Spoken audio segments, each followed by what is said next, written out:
Right, and I make that 7:30.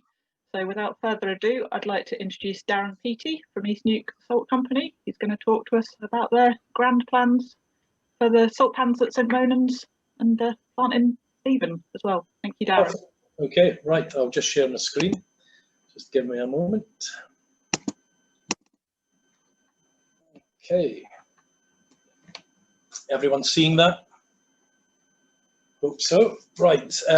First thing, I'd like to give a kind of introduction to who I am and why I'm back in the area.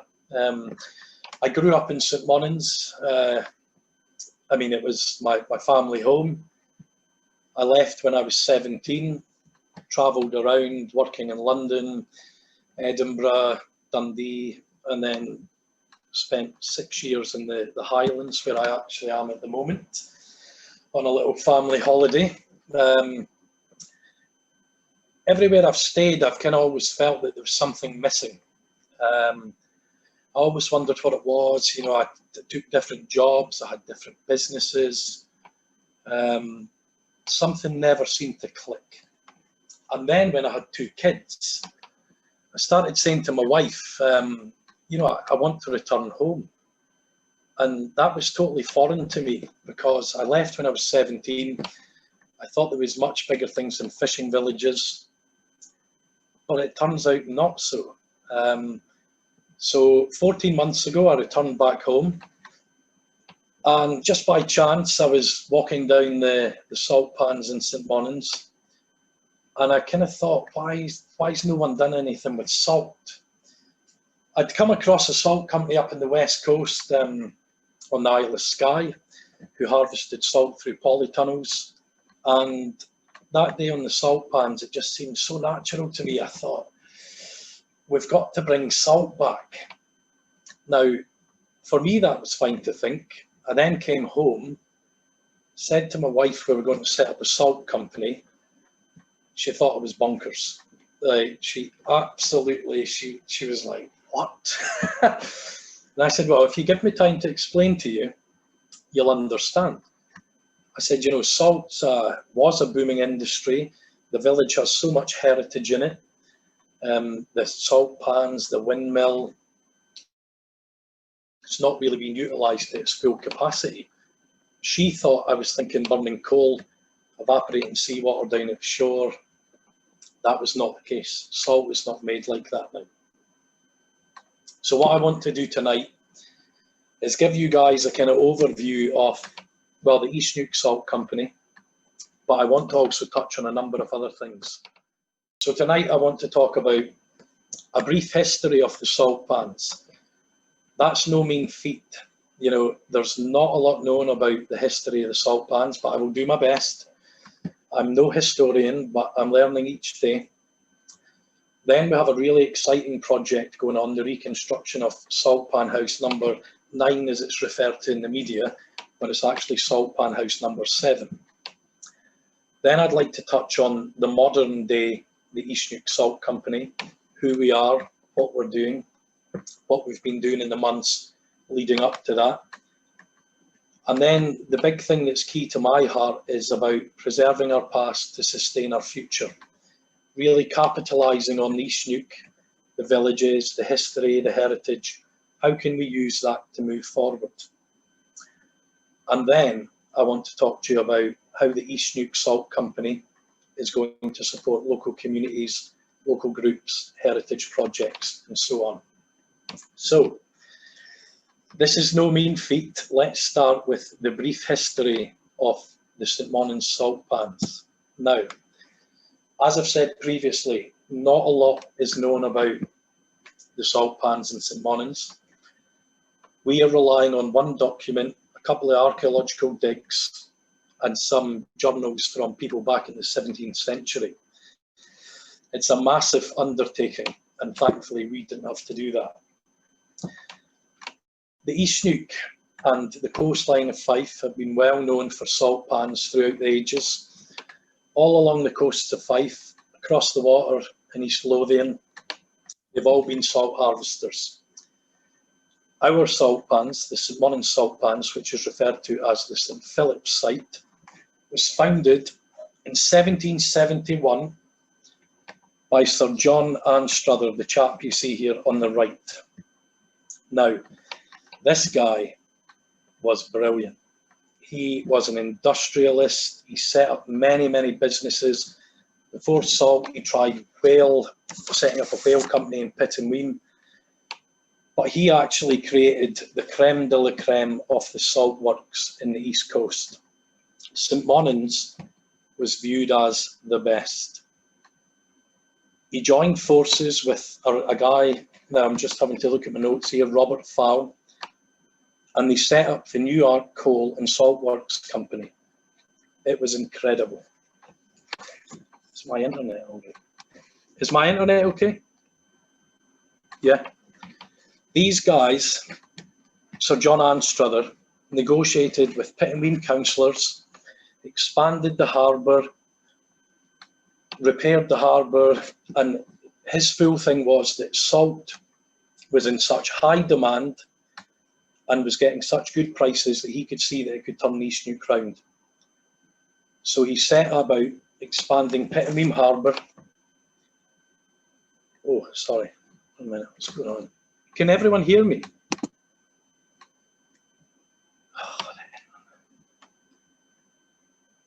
Can you hear me?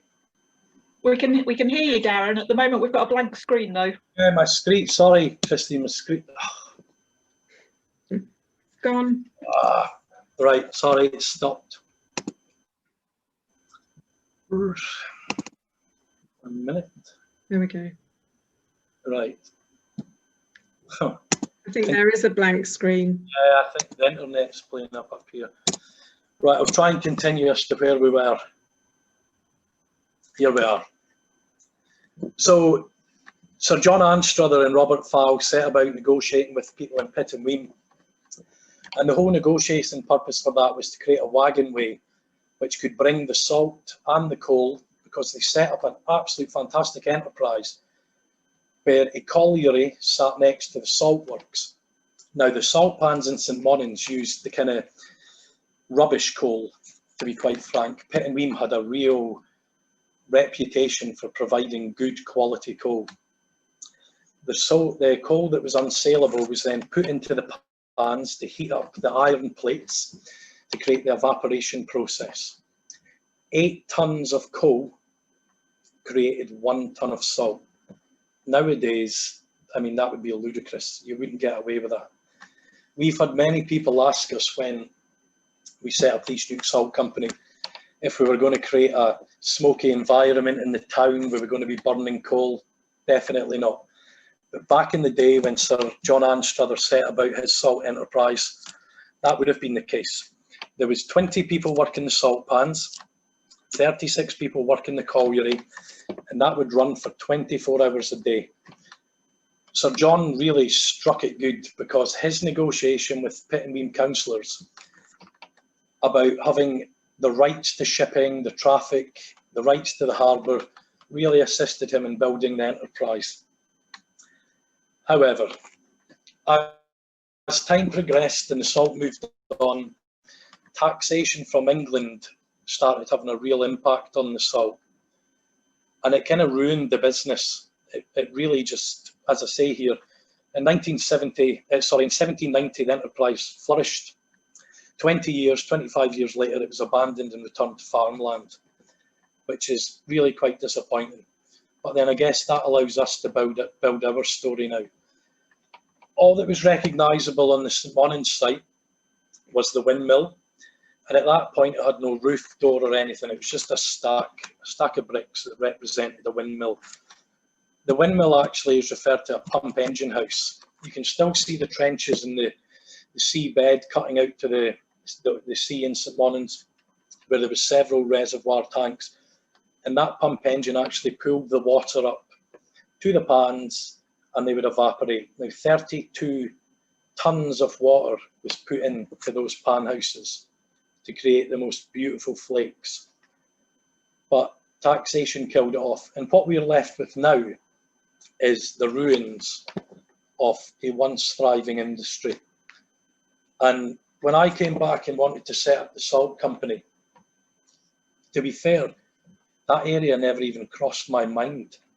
I was down there walking, I didn't think about reconstruction, I just thought, you know, this was a past industry, we need to bring it back alive, let's promote it across the East Neuk. So what I did was, I thought it has to be more about than just a salt company. We need to celebrate the area, we need to celebrate the people. We need to really celebrate the East Neuk. I wanted it to be more about than just the East Neuk Salt Company. We have so much to offer. So, whilst I was working on the East Neuk Salt Company, I really got into the fact that, you know, Sir John Anstruther left us very little. We know very little, but that's based on the times. And I thought, well, we have much better technology to hand.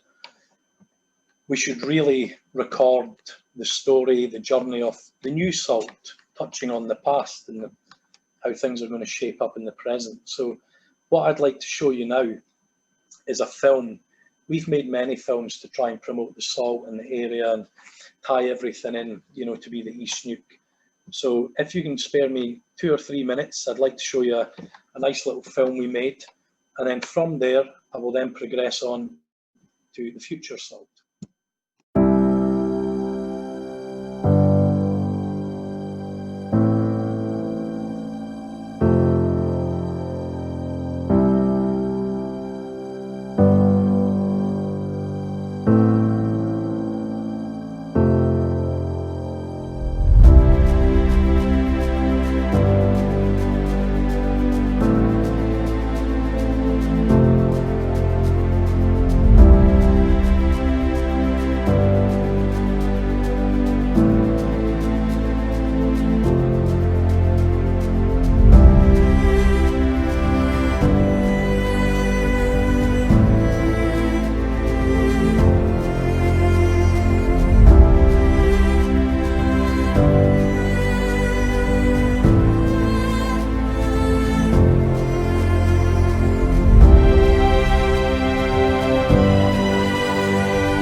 There we are. So let's go straight into the pan reconstruction. The East Neuk Salt Company has 2 arms to the business. We have the commercial element, which is the East Neuk Salt Company, and we also have the community element, which is the East Neuk Salt Heritage Company. Now, to be fair, the pan house reconstruction, as I said, never crossed my mind. I came home, started setting up the East Neuk Salt Company to be a hand harvester of sea salt. And a local guy in the village, Billy Morris, who owned a business, Ruin Fodder, pinged me a message. I've known Billy all my life, and he said, I might have something for you. And I said, all right. And we met in the diving garnet in St Monans, and we sat down, and he said, let's rebuild a pan house. And I thought, oof, right, that's no mean feat. But I thought, right, why not? The more he spoke to me about it, I thought, do you know, Billy, this makes absolutely perfect sense. A massive visitor attraction for the area, adds huge amount of value to the coastal path, and brings the past and the present totally aligned. So, what we've been doing is working on the pan house reconstruction, and the more we work on it, the more I realise it's a really, really important project for several reasons. Not only to tell our heritage, to sustain the future and preserve the past, but also if we do not do something with that site, like a massive project like reconstructing one of the salt pan houses, we're going to lose that site. The coastal erosion is incredible. The pans are getting eaten up each year by the weather. So we embarked on engaging with several companies to see, you know, is this a fantasy or can this be reality? And thankfully, it can be a reality. We can actually rebuild one of the pan houses, turn it into the most incredible visitor centre. And through that, we've engaged with ARC Architects and Cooper. And this kind of project is their kind of backbone of their business. It's the kind of projects they deal with. So we met with those guys, very promising. We laid out plans, feasibility studies, all that kind of stuff. Hardy's Property and Construction Consultants then came forward, Gary Ovenston, a local guy again, saying, look, we can help you with your funding, your design, all that kind of stuff. They work with ARC Architects. So we're like, fantastic. Now, there's no point in rebuilding a pan house if the sea is going to eat it away, because it's a very expensive project. We're talking £250,000, £300,000. So we engaged with the Fife Council Archaeological Department, who also helped us with the project, and they are going to put the money up for the coastal erosion works, which is very, very much needed down at the pans. So the pan project will fall under the East Neuk Salt Heritage Company. It will be a community asset. The social, economic and tourism opportunities will be fantastic. You know, people were coming up to me saying, you know, we walk the coastal path, we wonder why we're in St Monans, we walk through, we go to the kirk, and then we're off to Ely. If we have a pan house reconstruction project that shows how the old salt used to be, that's going to add value to the industry in St Monans, to the restaurants, to the coastal path. We've got a fantastic project in Pittenweem, the West Braes. It really builds the story of the coastal path. Education is a massive part of my life. Before I had the East Neuk Salt Company, I had an energy education business in all the secondary schools. Everything we want to do has to have an education element. So we want to partner with all the primary schools, all the secondary schools in the area, and educate them about our heritage past and present, marine life, why we should protect our oceans, all that kind of stuff. And we've got Marine Scotland involved with that as well. The funding for the pan house is Hardy's, thankfully, have offered to assist with that. But the East Neuk Salt Company will part fund some of the project. Historic Environment Scotland will part fund some of the project. We'll do some fundraising ourselves.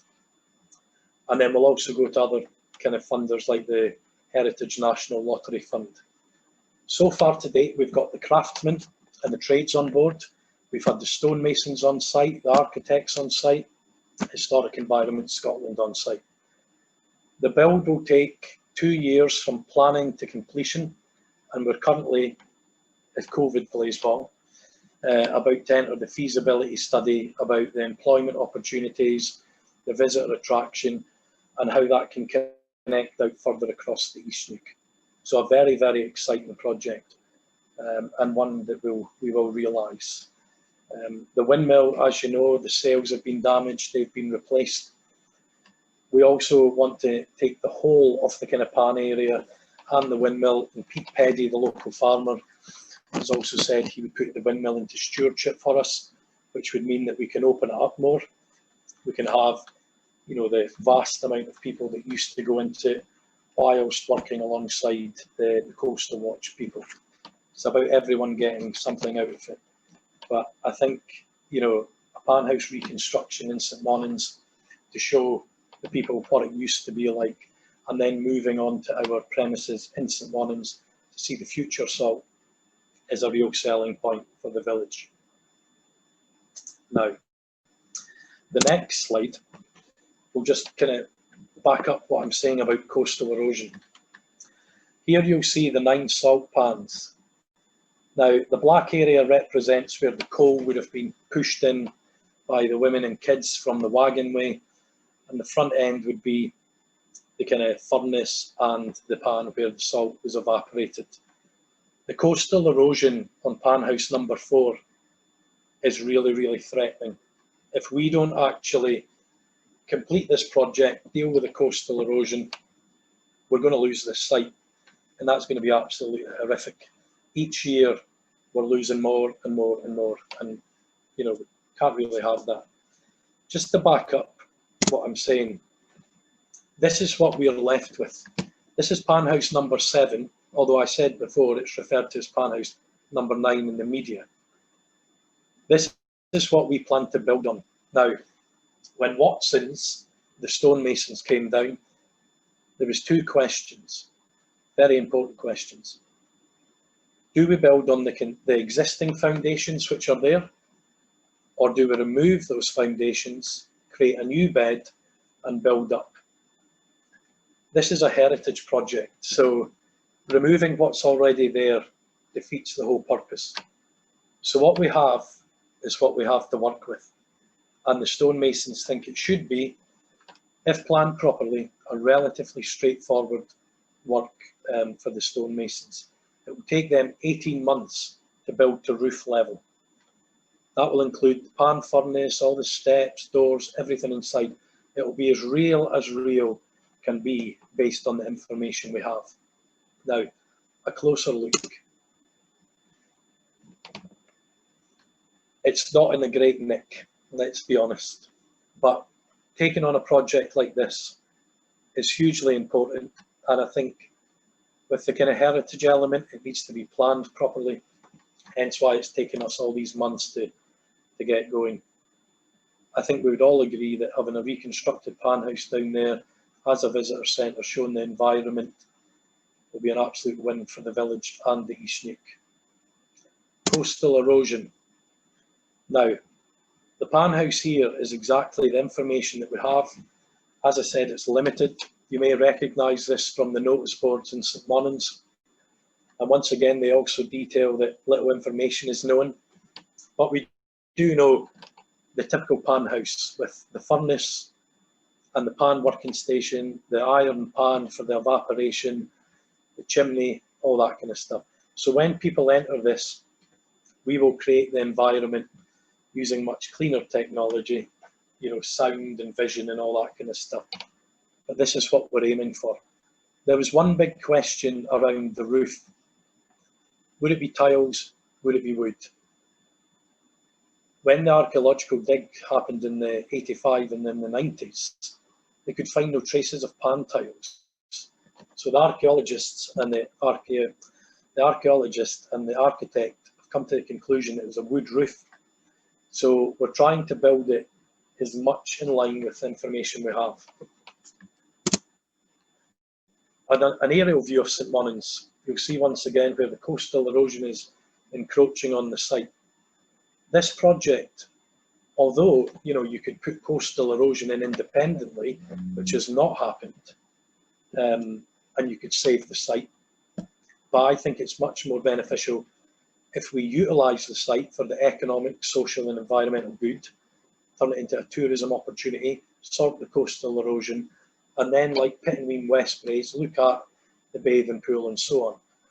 St Monans, I truly believe that this is the kind of icon of St Monans. Many people believe it's the kirk, which I don't dispute, but I believe that the salt pans and the history that goes with that and how that actually built St Monans.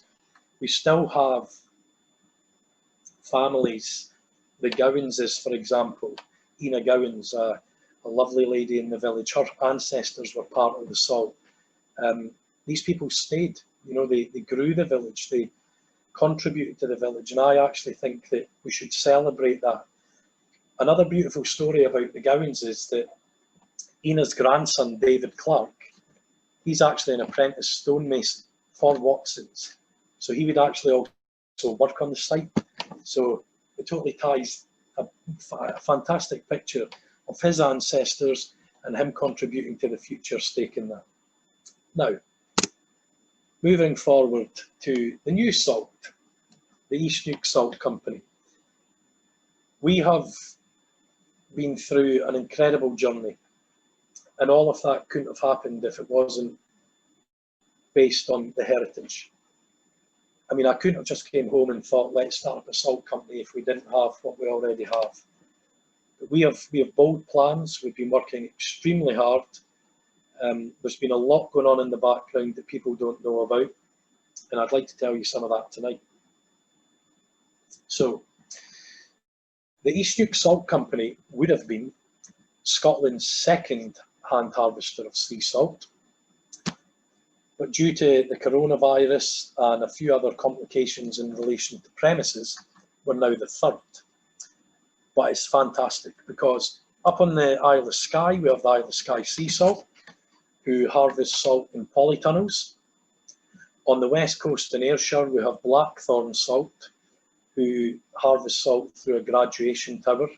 Fantastic, only graduation tower in the world. Absolutely brilliant setup. We, on the other hand, will be harvesting sea salt through vacuum evaporation. We'll be Scotland's largest salt producer, which means that we can create far more employment opportunities, far more reach to the market, and I'm really chuffed that that's coming out of St Monans and the East Neuk. Now, we have two premises. One premises is in Leven, and that's based on our growth plans. We plan on getting into several kind of different markets, one being crisps and popcorn, which we've been working on in the COVID lockdown. We've also created a one-off, well, it's not really a one-off, it's one of a kind. We were kindly given some grant money from the Scottish Government, and we've created a one-of-a-kind product that does not exist anywhere else in the world, a flavoured salt atomizer spray.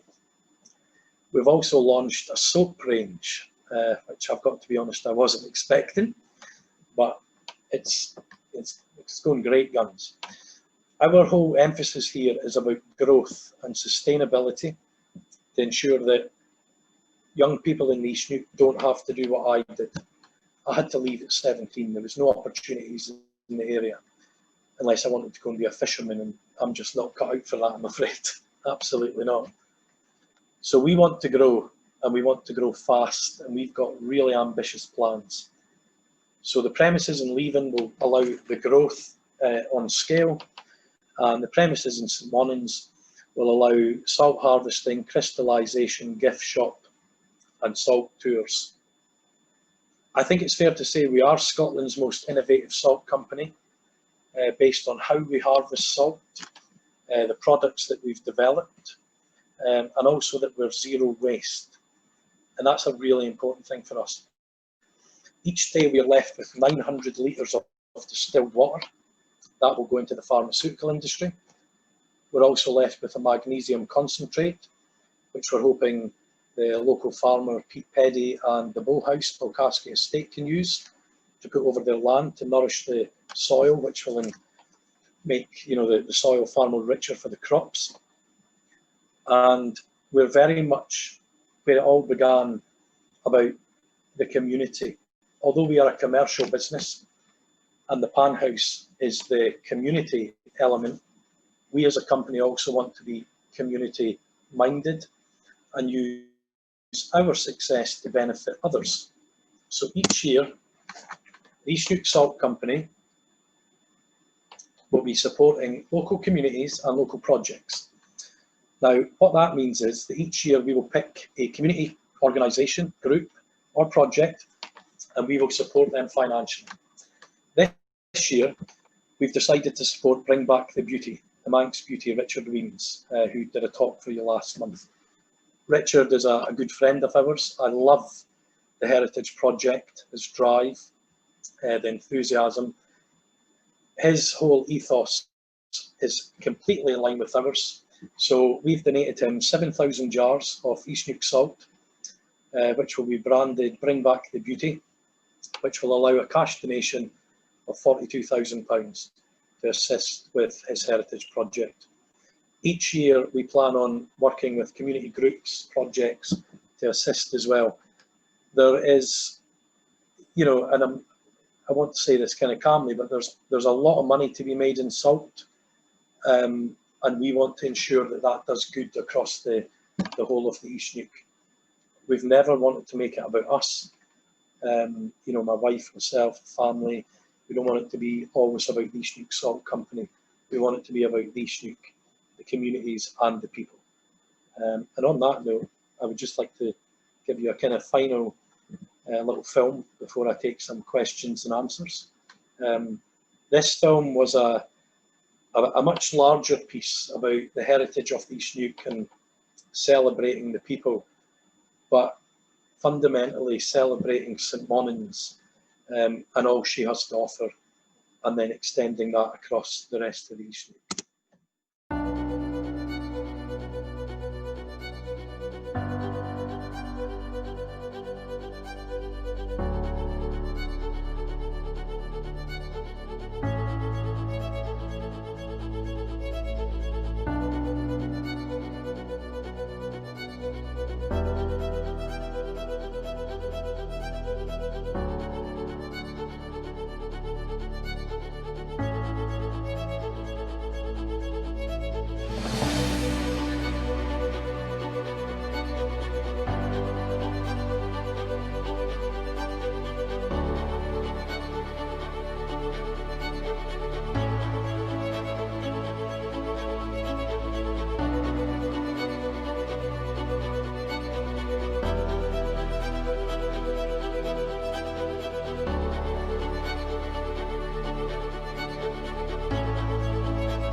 We are a village rooted in history.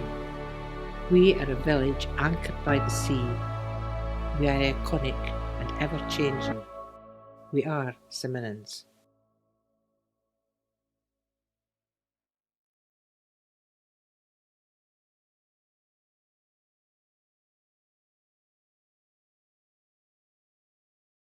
Right.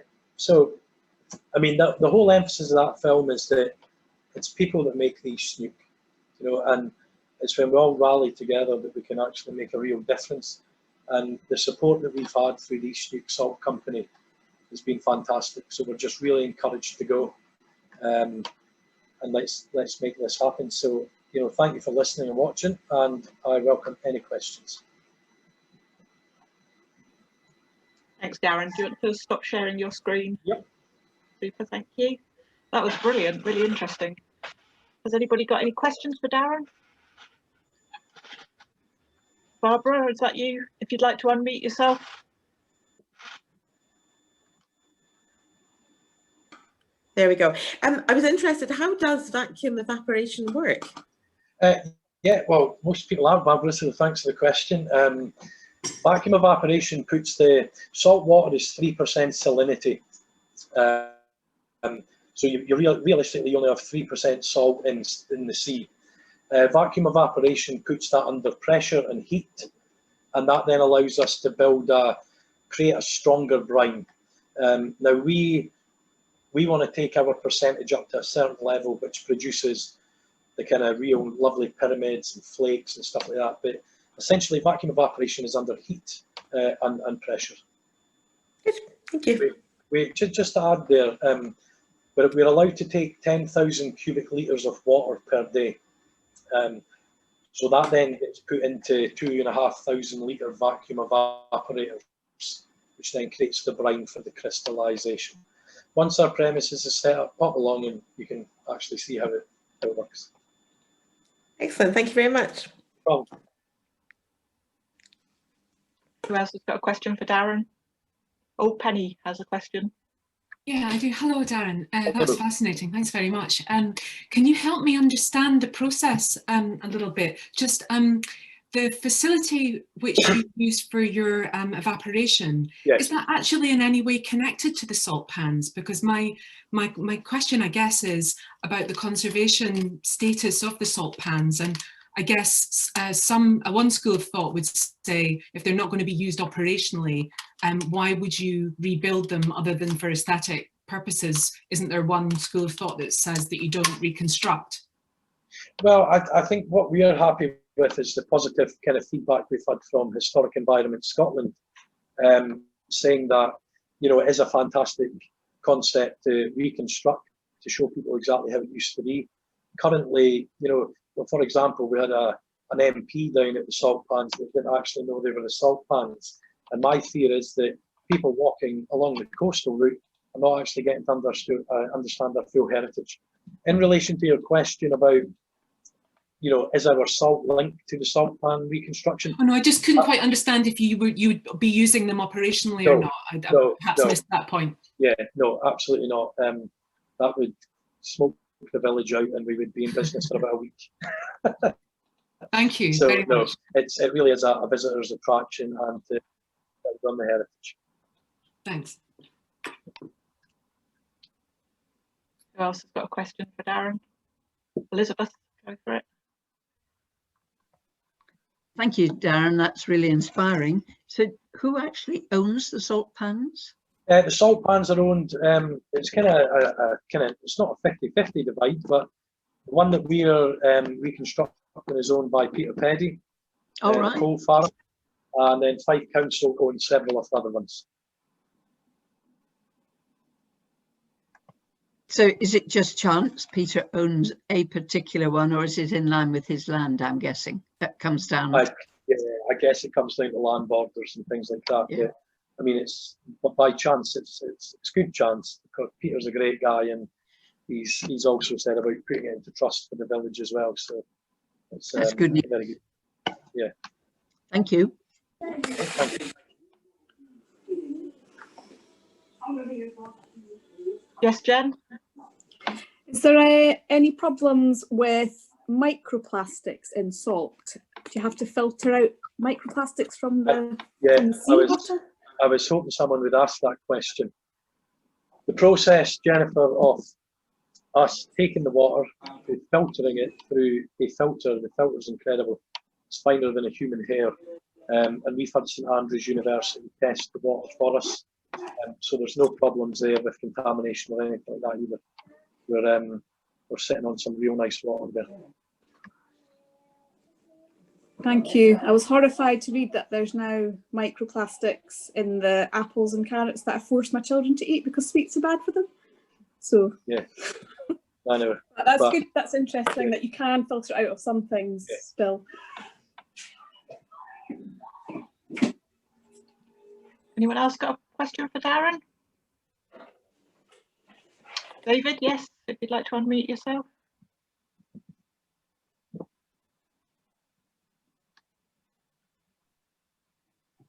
That's better.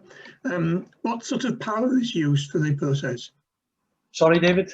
What power do you use in the process? The power for the vacuum evaporator is gas, but it's very, very low quantities of gas. We're trying our best to be as sustainable as possible. And then obviously under a vacuum condition, it limits the volume of gas that we require. So we're not, you know, having any environmental impact because we just wouldn't have. So there isn't a renewable method of doing it? There may be, and I think the closest we're going to get to that is polytunnels with sun for heat. But unfortunately, that will not give us the quantity of salt. We'll be making 2 tons of salt per month. If we were operating like the Isle of Skye Sea Salt Company under polytunnels and praying each day for the sun, there would just be myself constantly running the business, and it would bring no employment opportunities to the area. But we are looking further down the line. We've got plans for a completely different kind of building, which will tap into the ground source heat and things like that. So it is on our radar, but just not at the moment, I'm afraid. Sorry. Anybody else with a question for Darren? Elizabeth again. So where's all the salt going to go? Who are the people that are dying to buy it? Well, that's, you know, apart from us. Yeah, well, thank you. Before we did small batch salt to begin with, just to introduce the kind of concept to people. We put it to the kind of the Dory Bistro and Gallery in Pittenweem. They did a signature East Neuk Salt Company bagel. We had the cocoa tree in Pittenweem using it. In the chocolates, Billy Boyter, the Michelin-starred chef at the Cellar in Anster, has been using it. We've got numerous Michelin-starred chefs after the salt, refill centres, restaurants. William Curley down in London is going to develop a East Neuk Salt Company chocolate, which will constantly run in his boutique in Soho. It's a great question, Elizabeth, because when we started this, when I came home and said to my wife, Barry, we're going to start a salt company, she said, well, I know you like your salt, but where's the rest of it going? And I said, well, at this moment in time, I'm not entirely sure. But people just, the minute we mentioned it, people reached out, and that's the reason that we've had to take 2 premises to upscale to actually meet the demand of the salt that people require. And it's a really good starting point. You know, it encourages me that our growth plans will really be achieved. I can see us having to go larger than 2 tonne a month, but we'll see how it goes. Right. Anyone else got a question?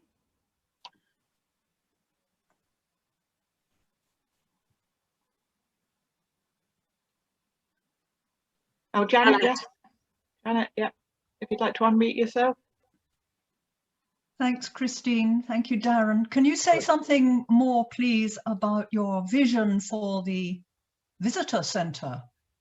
Yeah. Will this be housed in the restored salt pan or a separate building? How do you conceive that developing? Yeah, well, obviously the Heritage Company, the East Neuk Salt Heritage Company, its main emphasis will be on the windmill and the reconstruction pan house. In our premises, longer term, medium to long term, we plan to have a visitor centre that's wider than salt, you know, that encompasses the East Neuk, all the industries that are kind of seafaring. Because at the end of the day, the East Neuk has looked to the sea for centuries to sustain itself and to drive its economic position. We also plan within our premises to have a cook school, education facilities for the local kids. So yeah, it's much bigger than your traditional visitor centre, but one step at a time. You know, the pan house will be the kind of visitor centre to begin with, to introduce the concept of salt in the past, and then the tourist, the visitor to the village and so on, and then come up to our modern premises and find out about modern day salt. So they're getting the full journey. Thank you.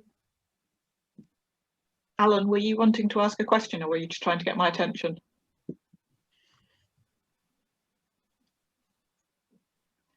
You mentioned a couple of byproducts. One of them, additional concentrate.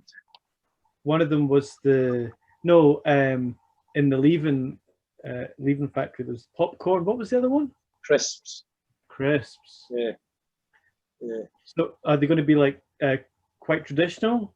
Yeah. Oh yeah. I mean, what the plan is to have local farmer grow the potatoes, so everything's kept in the local area, and then put through the crisp machine, bagged in a sustainable way. But prior to that, obviously sprinkled with our salt.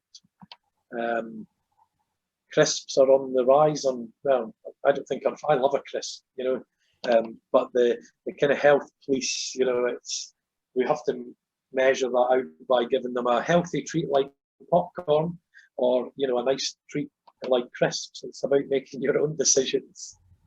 But that leaving is there purely for the kind of startup process, and then we'll expand into that, which will create jobs.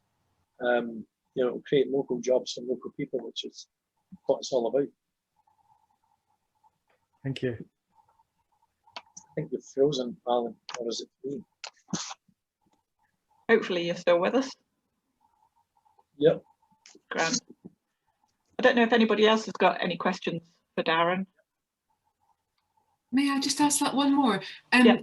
I'm sure, Darren, you're aware of Sammy Nostrat's podcast all about salt, and the fact that people like Blackthorn are starting to discuss their salt in terms of its botanicals as if it was gin or something. I just wondered if you could paint us a picture of what the taste specific properties to your salt are. Yeah, well, that's also a fantastic question, because what we've done with our small batch salt is we've actually put it around some of the leading chefs, and that'll be in the papers in the next couple of days. Because my take on salt, I think our salt's got a real nice sweet texture to it. But everyone's palate's different. We are putting it out to them to say, tell us what you think. We're also working with the Scottish Federation of Chefs to produce a cookbook where 50 of Scotland's leading chefs get a jar of salt, and they develop a recipe with that salt, and it ties in with the notes of the meal and everything like that. So we are working very heavily on how does the salt flavour impact the dish that you're cooking with. So we're all over that. And I tell you, Blackthorn, I actually approached Blackthorn salt and Isle of Skye sea salt, and I said to them, guys, we're not in competition here. We each do it in a different way. We should support each other and build the salt story of Scotland. So now we're actually going to sit down and we're going to say, right, how do we talk about salt? How do we lead from the East Neuk to Blackthorn up to the Isle of Skye? We've got the Wagon Way project over in East Lothian, which is fantastic. Ed and his team across there have been brilliant with us. So it's about how do we build that bigger picture, but rightly so, talking about the different flavours of the salts and how they all differ, because we're all using different water, So great question, Penny. Has anyone else got any questions, great or otherwise?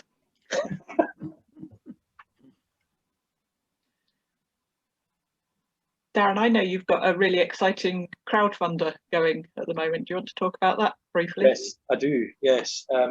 We were fortunate enough to receive a £48,000 grant from Marine Scotland, Fourth Flag. Part of the grant stipulation for that is that we need to raise some money through crowdfunding. The target is £28,000. We're currently sitting just shy of 17,000. So if anyone's got £11,000 spare, if you want to go on to www.crowdfunder.co.uk/PNSC, and we'll be very happy in the morning if someone would pop in £11,000. There are some really nice rewards on there as well. I don't know if you want to just mention a couple of them. I mean, on a serious note, once again, what we've tried to do is not promote only the East Neuk Salt Company, but actually make it about the whole of East Neuk. So we've partnered with the rewards, salt harvesting experience for 2, followed by a 5-course tasting menu at the Michelin starred cellar, Billy Boiter. We've got salt harvesting experience for 2, followed by lunch at the Dory Bistro and Gallery in Pitt and Weem.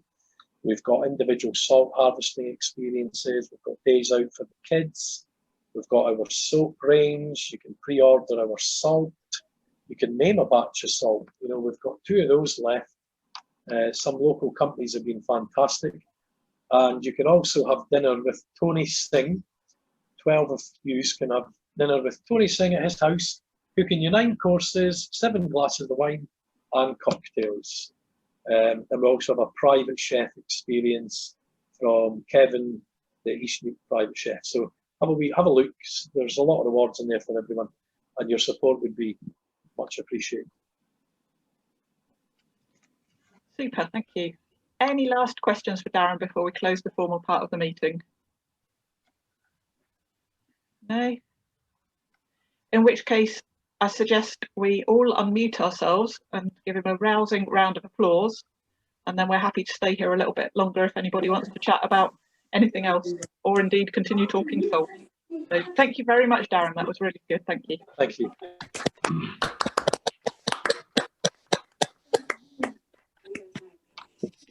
Hello, Richard.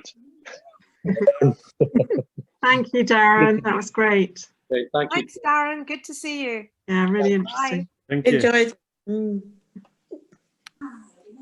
Darren, do you want to type that crowdfunding link into the chat so that people can visit it? Oh. Yeah.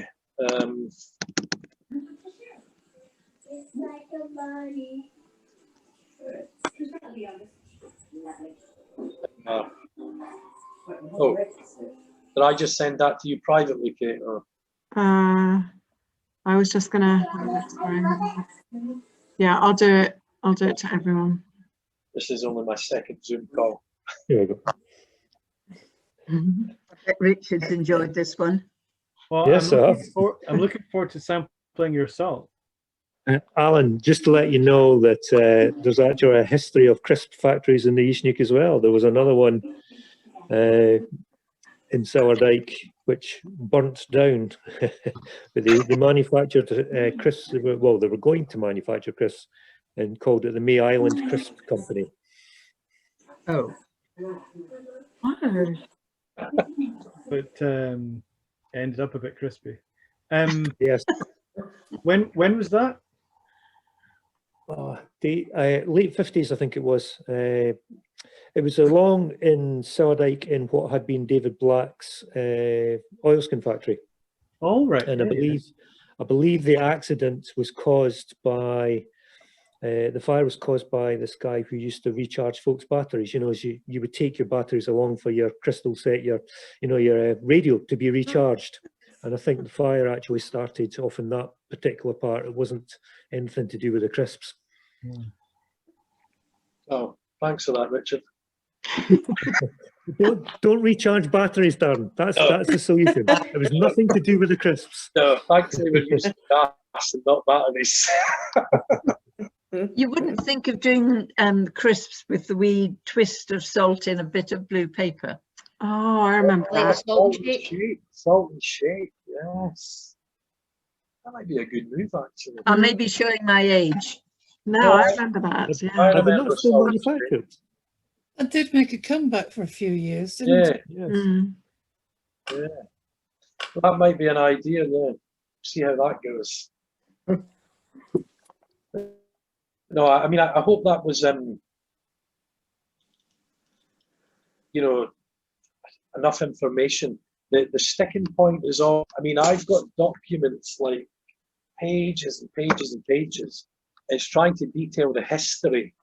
When there's very little known about it, it becomes difficult. It's because I could talk for about 3 hours and get the message across, but it's when you're trying to condense it, it becomes very difficult. Does Kate have any archives for John Anstruther? Do you know, I was wondering about that. Where did he live, Darren? Was he at Arcaskia or was he at Drill Lodge? He was born in Edinburgh, and then he was quite the guy, Kate, because down here we've got Sir John Anstruther, who inherited the Ely estate in 1753, was a typical 18th century landowner experimenting with various enterprises to exploit and improve his estate. He gradually built up his land holdings in the area both by inheritance and by purchase, including the 1770 the estate of Kelly, which I'm assuming is Kelly Castle. Where is it here? After this purchase, he owned, in terms of rental value, which is staggering, 85% of the parish of Anstruther Wester, 70% of Ely, 46% of St Monans, 27% of Pittenweem, 23% of Carnby. So he did not do bad for himself. Wow. But does it say where he lived? St Monans was a borough of Barony. I mean, Sir John Anster of Ely House. Okay, so yeah. I mean, I don't know whether we would have, I mean, most of our archive is actually at St Andrews University, so Maya Sheridan might be someone to ask. Yeah, I mean, this document here was put together by Paula Martin, and it's a substantial document, but it kind of skirts from the St Monans salt pans over to Preston pans and then Weems, and you really just get a taste for it. And when you're away to think this is the way to get beefy, it then moves on to something else, which is, you know, fair enough. That's the story. But the documentation was two journeymen basically detailed the St Monans salt pans, and that's all the kind of, you know, information they have on it. I think a lot of it's even going down to the build and reconstruction of the pan house. The archaeologists and the architects that have agreed that quite a lot of it's guessing work. Well, we can reconstruct it, but we can never stand there truly. That's what it would have looked like, because we just don't have the information. But equally, no one can tell you you were wrong. Exactly. I'm sure they'll try though. Yeah. I'm sure they will. But, you know, it is what it is. And I think it's really important for the area. And I want both sides of the coin, you know, past and the present. John Anstruther didn't leave us with much. So I would like to record it so whoever, you know, decides 249 years after I've gone, oh, let's start up a salt company. That everything's there for them. So, hello, Leanne. What's the first stage that you think you'll have complete? For the pan reconstruction? Of everything. The salt company. We should be harvesting salt by Christmas. We should have been harvesting salt, but our engineer is based in Ireland. So we went across to meet it's quite funny, because Alan, because back in the day, when I reached out to these salt companies and said, I'm going to start a salt company, they basically locked their doors and would give no information. One night I was sitting on Facebook putting out the latest film we'd made, and a woman, Marjorie O'Malley, pinged me a message saying, you know, fantastic, great to hear from you. We own a salt company in Ireland. If we can give you any help, let us know. 3 weeks later, we were flying over to Ireland, shown around their premises. They showed us exactly how vacuum evaporation worked. Fantastic, really nice couple. We had an engineer locally that got too busy. And I went back to Marjorie saying, oh, the engineers let us down. What are we going to do? And she said, I've got the perfect engineer for you.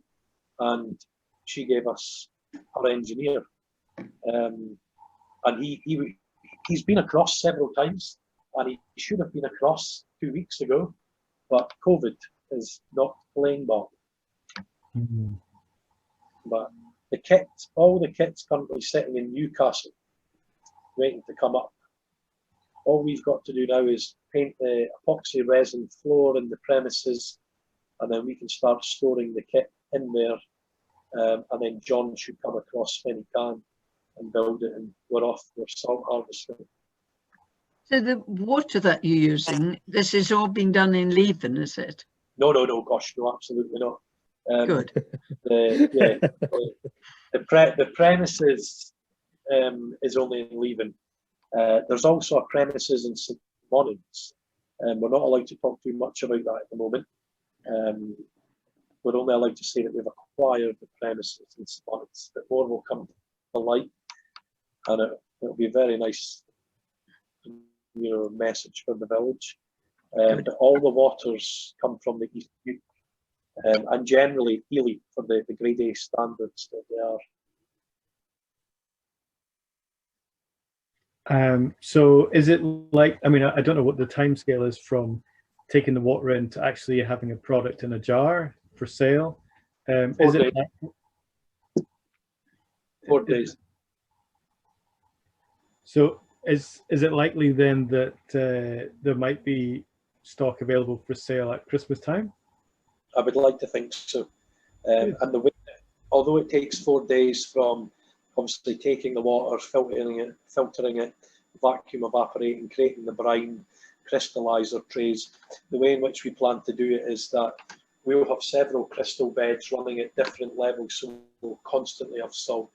But yeah, we'd like to think that Christmas could be the launch for here's your lovely East Neuk Salt Company salt. But it's all dependent on Nicola and the Irish government. So, aye. Well, you could put me down for a couple for Christmas. Great. What to do, Alan, is go on the crowdfunder and pre-order those jars. Just now. Was that a couple of tons, Alan? I couldn't quite. It was jars of tons. Well, I'm trying to cut down, but maybe one. and Richard, you can go on and pay for your 7,000 jars through the crowdfunder. That's a gift.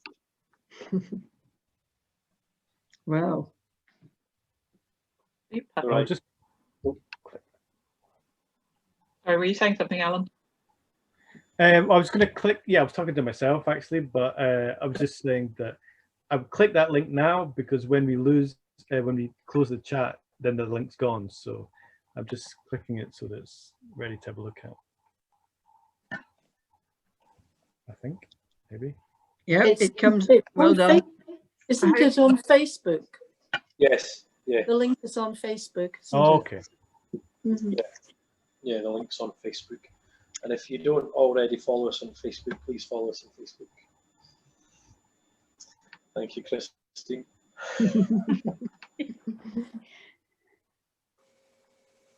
Right.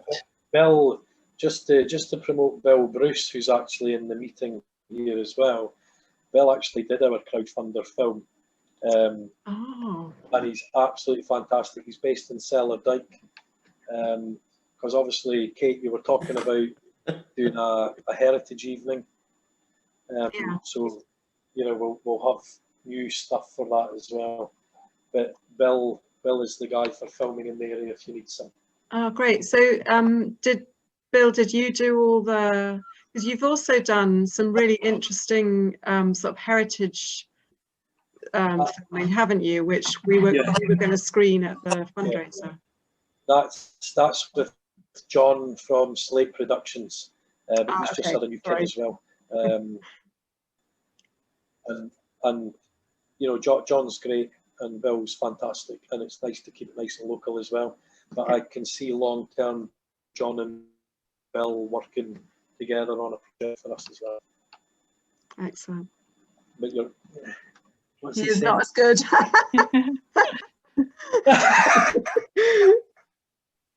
Bill, I didn't want to say that. Well, he did say that you were fantastic, and so yeah.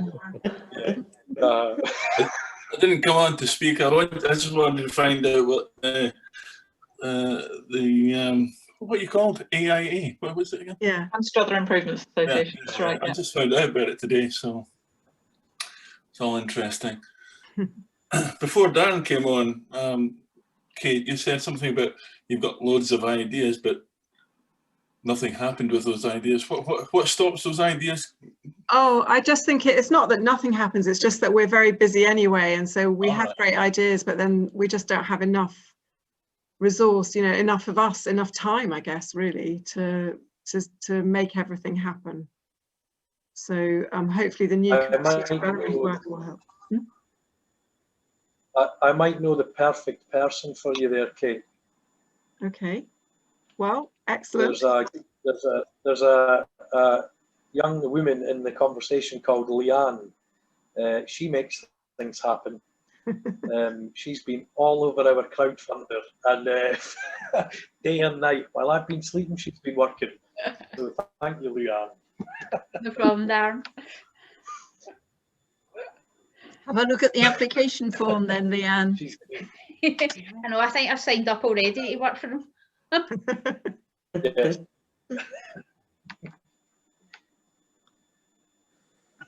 Right. Anybody got any more salty chat or not salty chat? No. Oh, well, I would just like to thank you again for giving me the opportunity to do that. It's great. Well, I'm sure we'd all like to thank you again. It was really interesting. Yeah. We look forward to tasting the salt. Yeah, can't wait. It's going to be great. Thank you very much. Right. Enjoy your holiday. Do we want to announce what the next Inst Neuk thing, Kate? Is that a definite? I think let's wait and I'll just clarify. Yeah, okay. We think we know what we're doing in November, but we'll let you know in plenty of time. Yeah, we'll be in touch.